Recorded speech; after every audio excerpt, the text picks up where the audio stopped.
if the body is not experienced, does the world appear? Can you relate this to something in your experience? Sure. If you don't experience sensations or sometimes feel a hollowness, it feels like the body is not experienced always. Does it mean that this is headed where we say the world is not experienced anymore?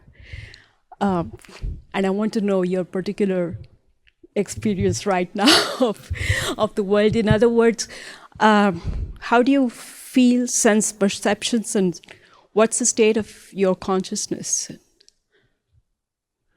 Okay, I'll tell you, and then I'll ask you about yours.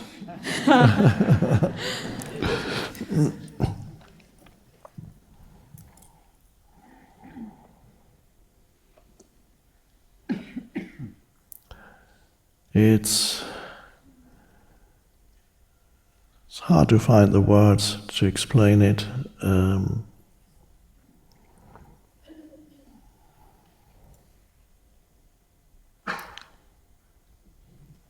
Somewhat insubstantial, all the things that happen around me. It's a little bit like a light show or some insubstantial.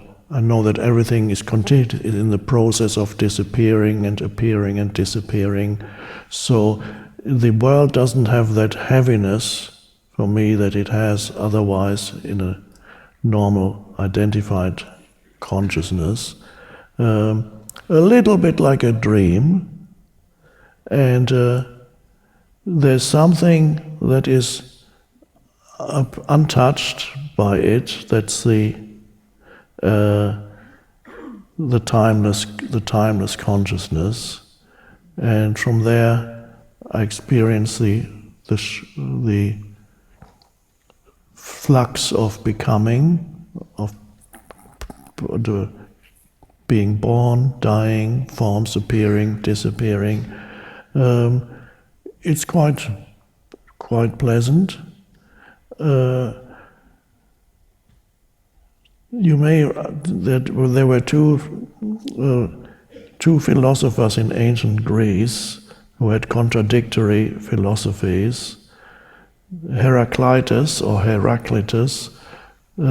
said the famous saying, "You cannot step into the same river twice because everything flows." The statement that he's remembered by is, everything flows.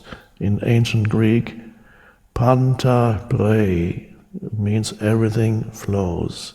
So he saw how the Buddha's teaching of impermanence, whatever you see, is not going to last. Everything flows. And that is one truth.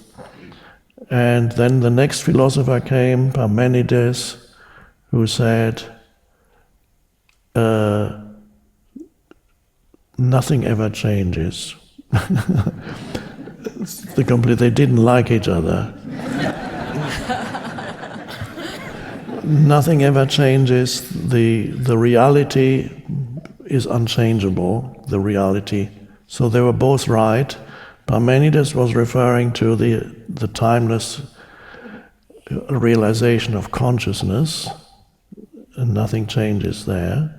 And Heraclitus was referring to the flux of phenomena, the world of form. And so that's really when there's a detachment from things. I participate in the world, but there is a space around it. Yes, I think the dream is the closest that comes, but it's a lucid dream, so I'm in it, and it doesn't mean that everything is. I don't see it as everything is totally.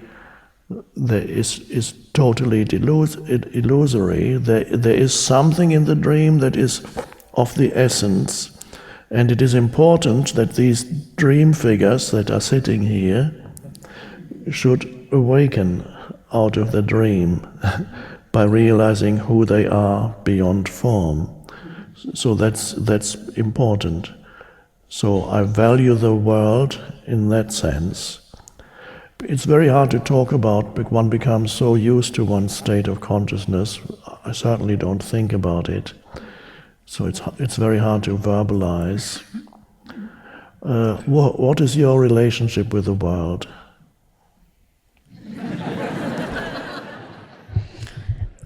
So there was a time where I awakened, and it appeared to be a dream. So illusory, and as you said, and everything had a relative quality, except from the place where I was watching.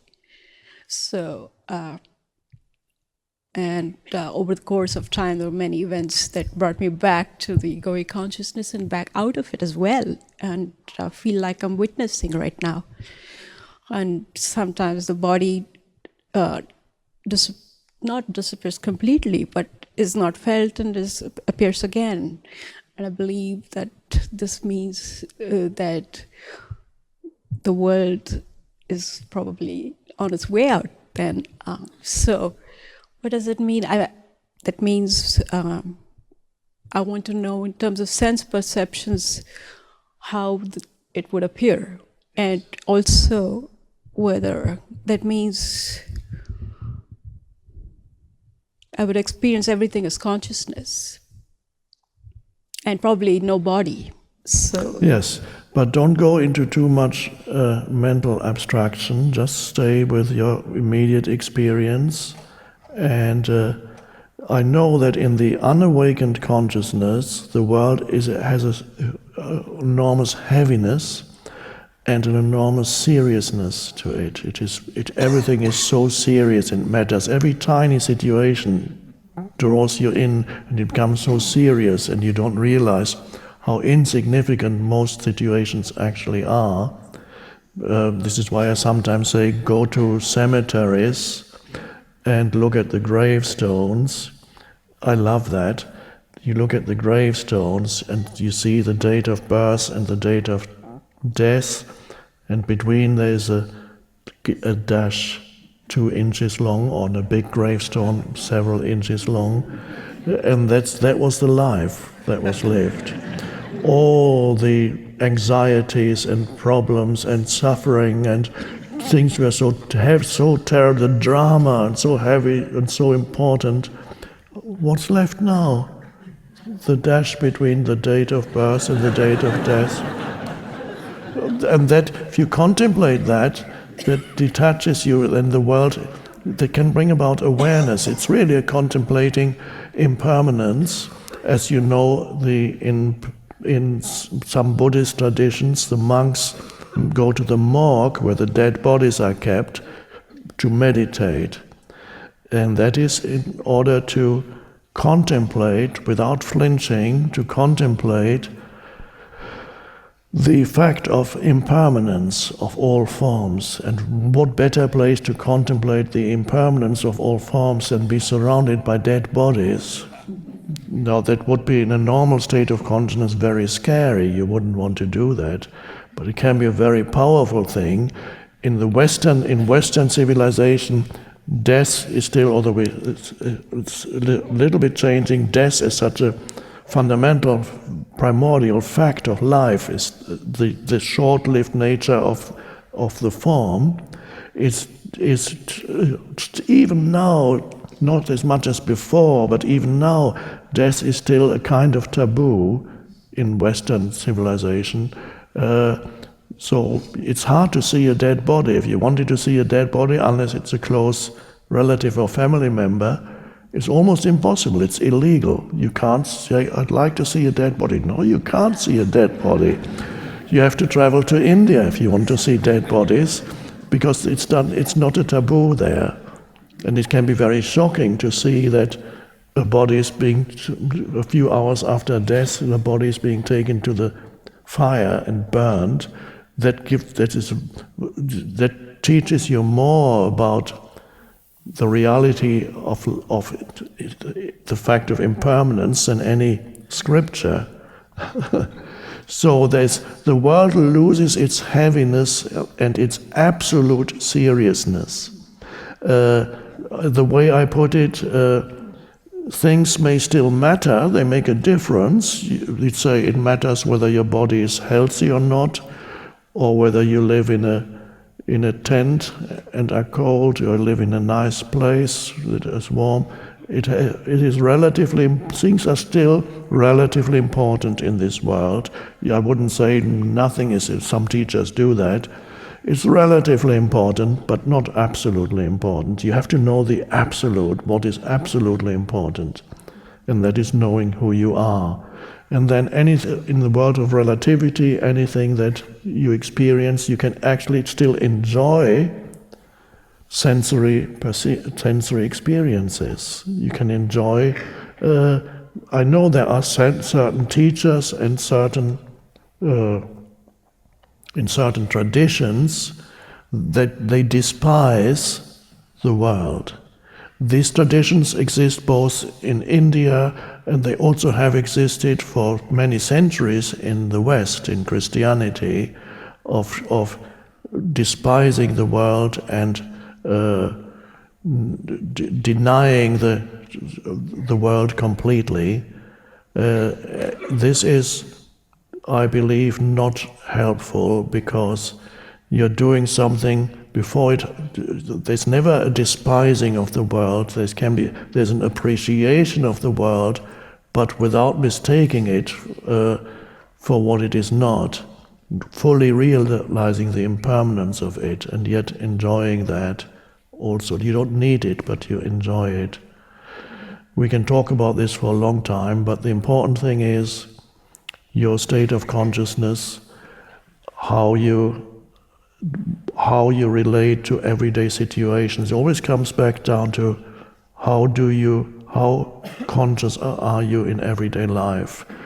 Do you still get seduced by circumstances and so on in your life that draw you out completely into reactivity? Or are you able to deal and interact with situations and people, always having in the background an awareness of the spaciousness, the stillness, who you are, know yourself as consciousness? Or do you lose yourself in the world, which is also in your mind? Only you can, this is the determining factor. So that's your practice, everyday life. Yeah, I think I'm not lost. It doesn't look like I can be lost easily. Yeah.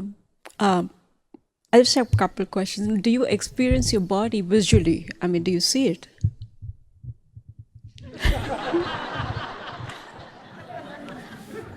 Yeah. I think it's here. Yeah. If you go deeply into the body with your attention, then you go beyond the body. Going beyond the body can easily be done by taking your attention into the body and then realizing the animating presence is far beyond the body. So you can go into the body and realizing the animating presence, the consciousness without which there would be no body, and you've already gone beyond the body. So you could use the body as a doorway, you walk through, and then so the body is not who you are, it's a misperception of who you are, it's a sensory misperception, and that's fine. I know that this will dissolve at some point, and I'm perfectly fine with that. This is not, the visible body is not who I am, so I'm not going to die. The body is going to dissolve, that's fine. There is no death, there's only life. And as I said before somewhere, the opposite, that life has no opposite. Death is not the opposite of life. Death is the opposite of birth. So, thank you.